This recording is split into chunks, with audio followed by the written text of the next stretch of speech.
Cà tía. Cà tía. Cà tía. Lo đâu? Lo va. Lo lo. Tây.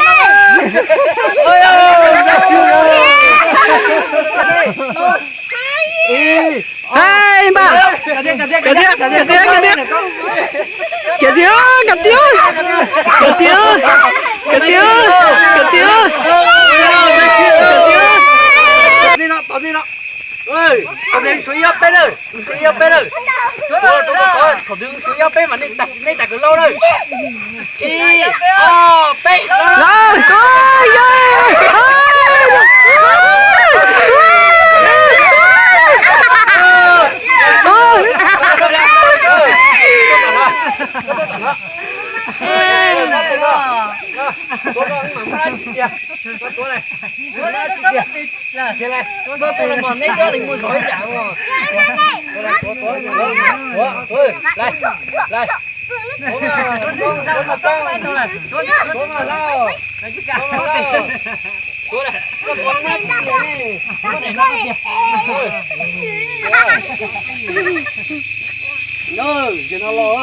Mai quay tìm khách được á.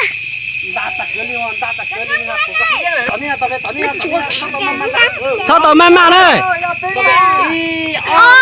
Lên ra. Ơi, cà tía. Tao xéo qua đưa. Qua đưa.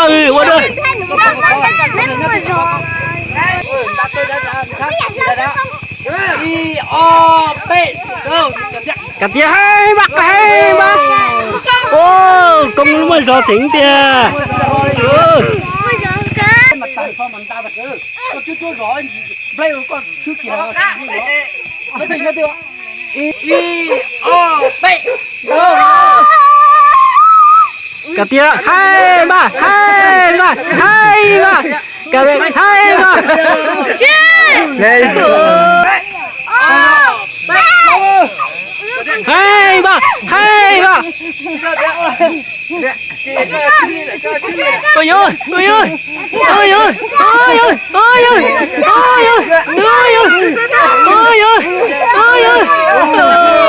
Xí lại thế rồi.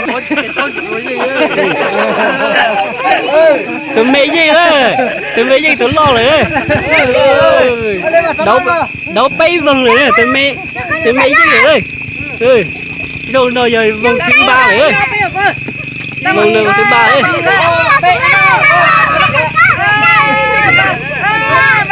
Hai ba. Cà tía ơi. Cà tía vô.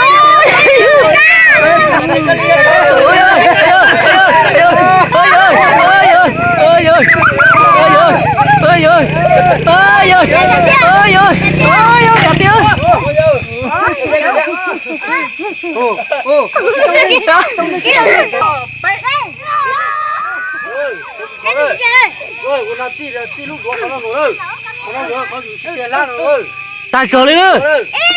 Ta sổ lên đây. Y nụ lấy câu ra. Tập ơi.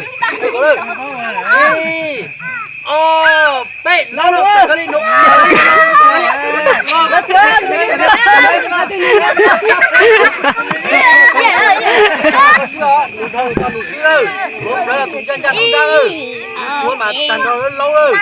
Tôi nó trôi lên. Rồi, tôi nó trôi nha. Y o b.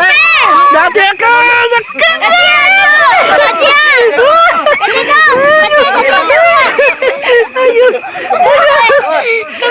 Cho lo.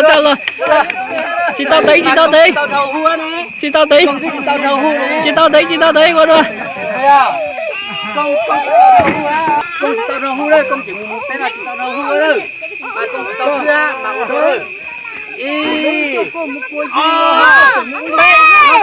hai mặt.